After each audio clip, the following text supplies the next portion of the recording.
I know I gave you a quiz just 2 lectures ago, but here's a quick and easy challenge for you. Which of these white wines is younger? If you said the one on the right, you're correct. Remember, as a white wine ages, it gains color and moves towards the more deeper goldish hues. Now, here I have 2 reds. Which one of these is older? Well, if you said the one on the right, you're correct. As a red wine ages, it loses its color and takes on more of the orange and tawny kind of hues. You see, you're able to tell so much at this point just by looking at the glass. Today we're covering the wines of South America, primarily Chile and Argentina. You're going to need the following wines: a Sauvignon Blanc from Chile, a Sancerre from France, a Carmenere from Chile, a Cabernet Sauvignon from Chile, a Torrontés from Argentina, and a Malbec from Argentina. The wines of Chile and Argentina have really grown in popularity in the United States, especially in the past few years. Sommeliers many times will use wines from these 2 countries for their by-the-glass offerings, and they're incredible values for money, and I mean that at all price points. Chile is a long and narrow country on the southwestern coast of South America. It's situated between the Pacific and the snow-capped Andes Mountains, the highest mountain range outside of Asia and the longest mountain range on the planet. This has kept and still keeps Chile somewhat isolated, which, as you'll see in a minute, had an important effect on the wine industry. The Europeans' first glimpse of Chile came when Magellan discovered the passage to the Pacific, what's now called the Strait of Magellan. About a decade or so later, the Spanish conquistadors traveled down to Chile from Peru looking for gold. The conquistadors didn't find gold, but they did find conditions perfect for agriculture. Most of Chile's wines are produced between 32 and 38 south degrees latitude. If we compared these latitudes in the northern hemisphere, the range would match from about the southern tip of Spain to North Africa, and incidentally, Texas. This means Chile gets much more sunshine hours per year than you might expect. But if that's the case, you'd think it would be really hot, right? Not really. Not only do you have the maritime influence from the Pacific Ocean, but you also have the impact of the Humboldt Current. The Humboldt Current is a marine current that flows from the southern tip of Chile northward. The marine air is cooled by this current, so there's less precipitation in this region. As a result, fungal disease is less of an issue than it is in Europe. I mentioned an advantage that Chile has because of its isolation. Can you guess what it is? Well, without a lot of interaction with a lot of countries, not much phylloxera has found its way there. The louse has found its way to Argentina, but I guess they can't hop their way over the Andes. Just kidding. Without the problem of phylloxera, Chile's producers can plant on their original Vitis vinifera rootstocks, and that makes Chile unique as a wine producer. The snow-capped Andes also supply Chile with a large amount of water for its irrigation. With fungal disease less of an issue, plenty of hours of sunshine, all the water they want, and no phylloxera, Chile is a viticultural paradise. These conditions also make organic viticulture easier. We'll be tasting the wines of Di Martino, which is an organic producer from Chile. Maipo is the most famous wine region of Chile. It surrounds Santiago and the Maipo River, which flows from the Andes to the Pacific Ocean. It has 3 main areas. First, the Alto Maipo, which is closer to the Andes, so it's at a higher elevation, and it's known for its bold red wines. Second, the Central Maipo, which is due south of Santiago around the Maipo River. Last, the Coastal Maipo, which is a much cooler region with its maritime influence from the Pacific. Sauvignon Blanc is not the most predominant grape variety in Maipo, but they do grow it, as you see here with the Di Martino Chilean Sauvignon Blanc. So let's look at it.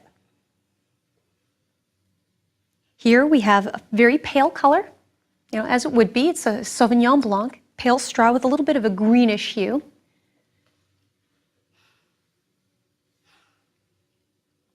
And I get very citrusy notes, but also get a hint of something more herbaceous, like some strong grassy tones. Let's taste it.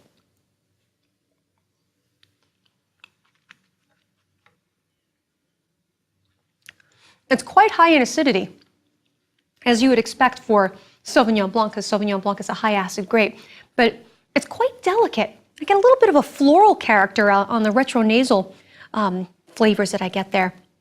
And it's really quite nice, light-bodied, crisp, and very bright. One of the challenges in studying Chilean wines is that the varieties weren't properly identified for many years. Many of the Sauvignon Blanc vine cuttings came to Chile from Bordeaux during the 19th century. At that time, there was no clear distinction between mass selection and specific clones. So Sauvignon Blanc is Sauvignon Blanc is Sauvignon Blanc, right? Well, in this case, mixed into the mass selections was the great Sauvignon Vert and Sauvignon Gris, among others. And so although Chileans thought they had just planted Sauvignon Blanc, they actually had all of these other different grape varieties mixed willy-nilly in the vineyards. So why does this matter? Well, these other varieties are not as aromatic or as noble a grape variety as Sauvignon Blanc. So if you taste the Chilean Sauvignon Blanc against true Sauvignon Blanc, it wouldn't have the true Sauvignon Blanc character. It was only in the 1990s that French experts went to Chile to really identify what was there in those vineyards. There's an entire field of study concerned with the identification and classification of grapevines. It's called ampelography. Ampelography compares vines for similarities and differences. For example, they look at the color and the shape of the leaves, and they count how many sinuses it has, which I call fingers. It is a very subtle science. Since the vines underwent these tests, many vines have been grafted over to true Sauvignon Blanc. However, it's uncertain whether what some producers are labeling as Sauvignon Blanc is really Sauvignon Vert or maybe even some other grape.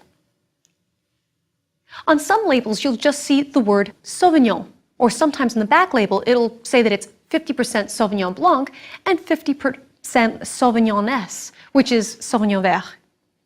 Sometimes producers will harvest Sauvignon Blanc early to retain the acidity and keep some of that herbaceous character. So let's show you just how herbaceous it can be. Here, taste the Sancerre. We've tasted Sancerre quite a few times in this series, so I hope you still have some on hand. So when we smell the Sancerre, we get some light citrus kind of tones. And when we smell the Chilean Sauvignon Blanc, it has a little bit more herbaceous character. However, it also has some more upfront fruit. Again, this points us to the New World, where you get more mineral tones in the Sancerre. But do you get the more green, grassy, herbaceous notes in the Chilean Sauvignon Blanc? Now let's taste the Sancerre.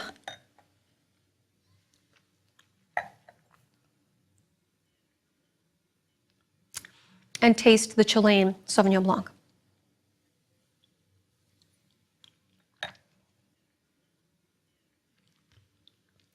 The Chilean Sauvignon Blanc is a bit riper and rounder in its character, and the acidity is not quite as high as in Sancerre, but it's still quite delicate and crisp. But do you notice some of the warmth on the back palate? That's more pointing you towards a warmer climate than in Sancerre, which is what Chile is known for. My general benchmark for Chilean wines in a blind tasting is green. There's a strong element of herbaceousness here, especially in their herbaceous varieties such as Sauvignon Blanc, but also Cabernet Sauvignon. One of the most beautiful and fun wineries to visit in Maipo is Viña Haras de Perque.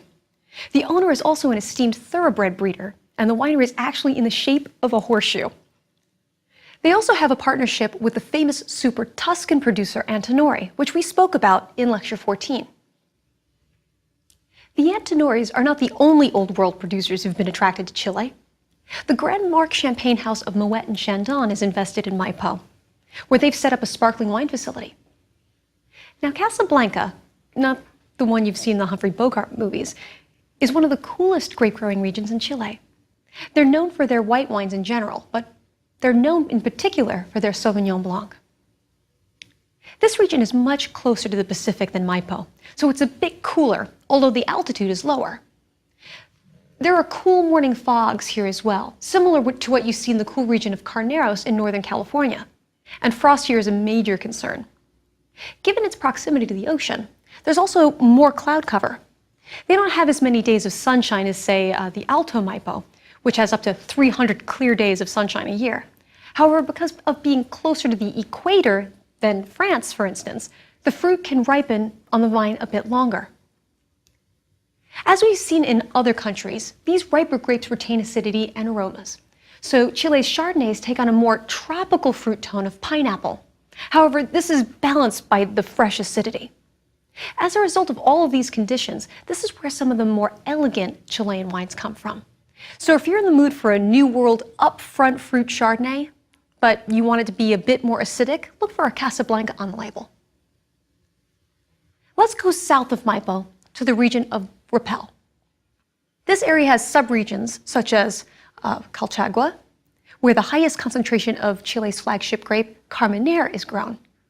Just like Sauvignon Blanc, Carmenere had a bit of its own identity crisis in Chile.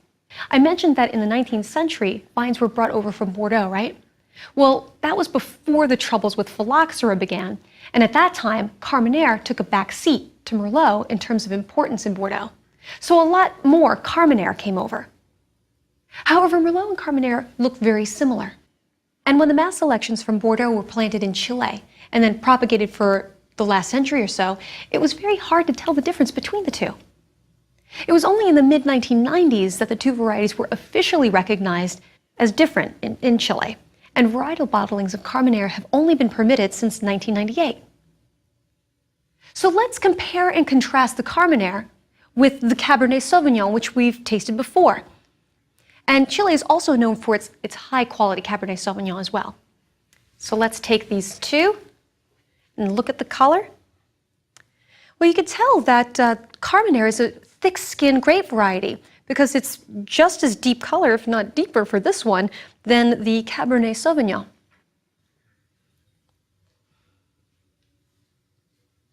It's moderately aromatic in comparison to,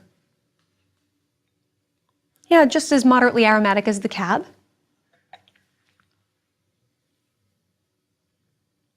The aromas that you get for Carmenere are more like grilled meat. You do have fruit there, so you do have some like black cherry fruit, but and maybe in a little black currant, but you don't have that herbaceousness there, not like green bell pepper, which you're probably going to get with the Chilean Cabernet Sauvignon. If you don't know the difference between these two and you don't taste the green bell pepper, go back and forth in aromas between these two, and you'll really be able to get the green bell pepper in the Chilean Cab. But Carmenere also has an element of coffee and soy sauce, actually. We talked about that in Spain a little bit. So let's taste it.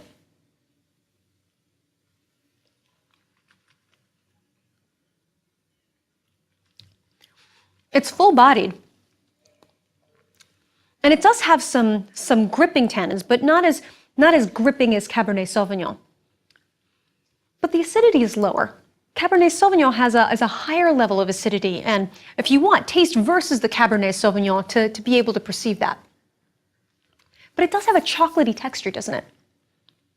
And even though it's got some gripping tannins, it's lower than Cabernet Sauvignon. Some producers, though they're liberal with their new oak, which is generally French, not American, they do that to give it a boost of tannins.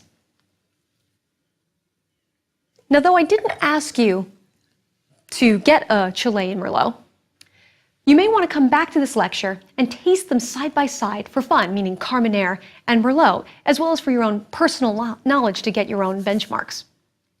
You also see Syrah in Colchagua, which would be exciting to taste as well. Below Colchagua is the region of Curico, where Miguel Torres, a famous high-quality Spanish wine producer, invested in the late 1970s. He now exports Chilean wines to over 70 countries. It's this region and that of the Maule to the south that unfortunately saw some of the roughest devastation from the earthquake in 2010. In Curico, Miguel Torres still has a winery and buildings, but others weren't so lucky. Some wineries reported that their tanks collapsed and poured out millions of liters of wine. However, the overall damage for the entire Chilean industry may not be as bad as we think. The average figure for the lost wine appears to be about 12.5%. To the north, there is a region called Aconcagua, which, like Maipo, is named for the river that runs through it. This is home to one of the largest exporting producers, Errázuriz. Towards the interior of the region, red grape varieties have flourished, particularly because it's one of Chile's hottest and driest regions. You rarely see clouds in the summer, so it's a great place to visit. Which brings me to a good point. If you want to visit Chile when there are grapes on the vines or during the excitement of harvest, don't go in July or August. Why? Because that's their winter. In the southern hemisphere, harvest can begin in January and generally runs through April, depending on the area and varieties, so make sure you plan your trips well. In international markets, we see much more Chilean wine, but Chile only makes about half as much as Argentina. What comes to mind when you think of Argentina? Maybe you picture tango dancers or the Broadway musical Evita, the story of Eva Perón. What you might not realize is Argentina is the largest producer of wine in South America and the 5th largest wine producer in the world. If you don't know why, just wait, you will. Argentina's capital, Buenos Aires, is on the east coast of the country, but many of Argentina's vineyards are planted closer to the Andes Mountains and are at some of the highest elevations in the world. Actually, it's much faster to take a plane from Santiago, Chile, to the wine regions of Argentina than it is from Buenos Aires. Remember in Lecture 3 when we talked about altitude? For every 100 meters you go up in altitude, the temperature drops about 1 degree Celsius. However, the great inclination of the slopes improves drainage, which in turn helps the grapes ripen. Also, the higher the elevation, the higher the ultraviolet radiation, which stimulates richer tannin creation. Unlike in Chile, we do see phylloxera in Argentina, but it's quite limited because of the high altitude and the high proportion of sand in the soil. We'll visit Salta first, because it's a very up-and-coming area that's attracting a lot of attention to Argentina.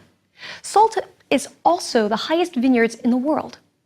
As the average elevation is more than a mile high, it can get almost up to 10,000 feet above sea level. Just to give you an idea of how high that is, it's almost double the elevation of Denver, Colorado, which we call the mile-high city in the United States.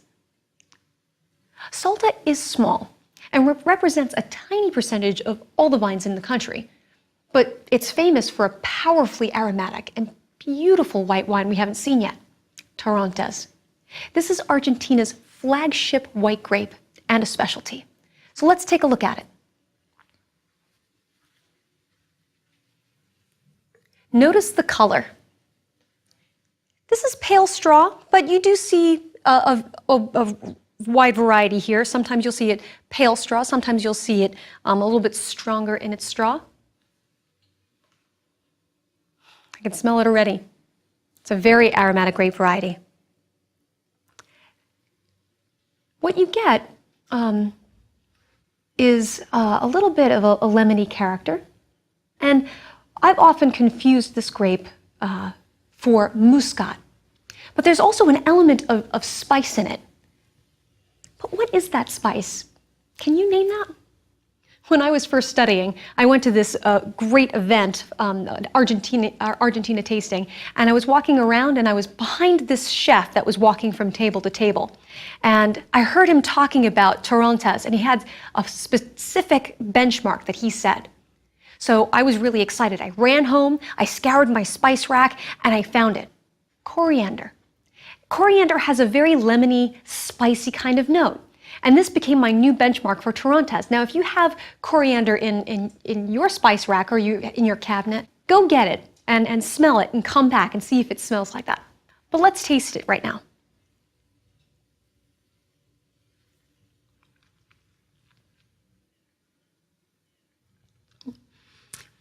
For a white wine, it's fairly full-bodied.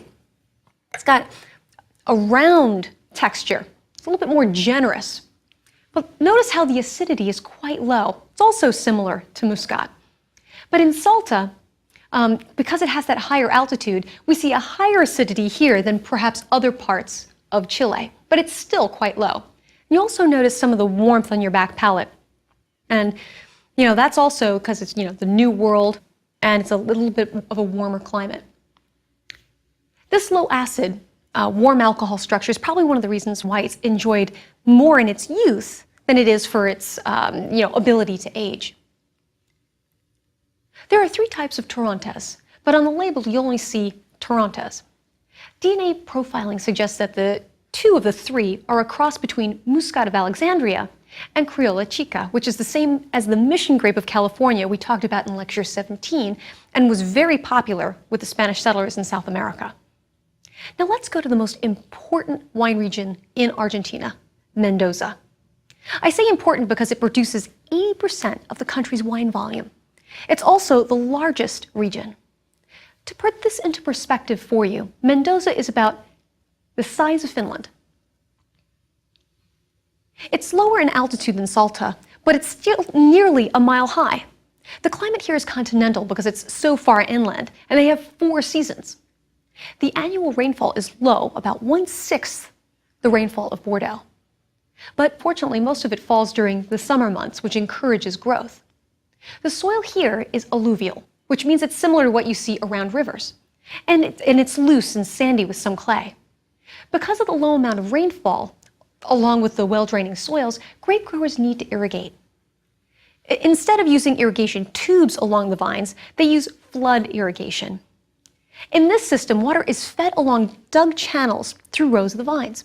The land is pretty flat, so they can irrigate in this way, but they're able to do this despite the overall elevation. The major grape variety planted here is Malbec. You heard me mention Malbec before, as it's one of the varieties used in Bordeaux. In France, though, it's known as Cot, C-O-T. And some of the highest quality Malbecs in France come from the AC of Cahors in southwest France. Just like in Chile, Malbec came over in mass selections from France to Argentina. Malbec is Argentina's flagship red grape, but it wasn't always so. And we almost lost it due to the politics and economics of the day.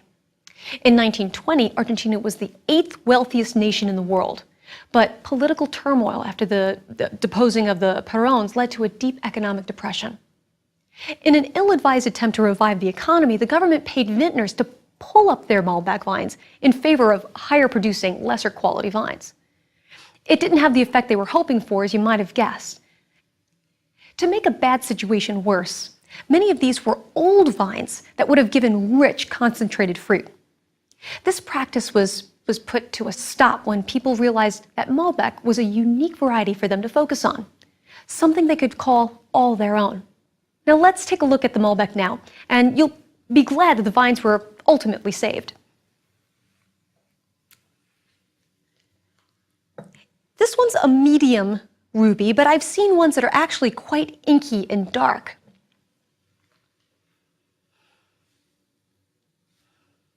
It's about moderate aromatic intensity, but what I do get is dark fruit. It's like dark cherry, dark blackberries, plums.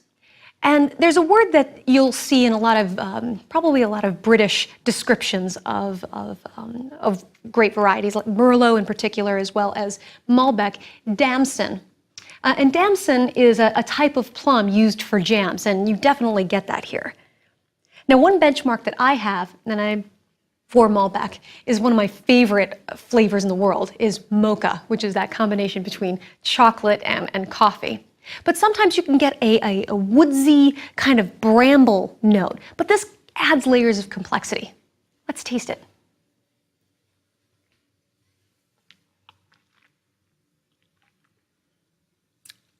This one's full-bodied, and it too has a modest acidity when you compare it to Cabernet Sauvignon. But it's rich, it's concentrated, it's dense, and it's got some firm tannins. But again, not as gripping as Cabernet Sauvignon. Remember we were talking about the flying winemakers in an earlier lecture? This blend Malbec over here is from one of the most famous, Michel Rolland. Originally from Pomerol, Michel Rolland consulted on some of the best rated classified growths in Bordeaux. He's known for making wines that are deep in color, rich, dense, concentrated, yet supple, which this one is. Michel Rolland has a big fan in the wine critic Robert Parker, who has said there may be no finer red wine value in Argentina. The great thing about this wine, with its incredible complexity and powerful flavor, is that it's only $16. This is why it has become the darling of sommeliers everywhere for their lists of wines by the glass. You can get a very reasonably priced wine with a ton of flavor here. The second most widely grown red grape in Argentina is Bonarda.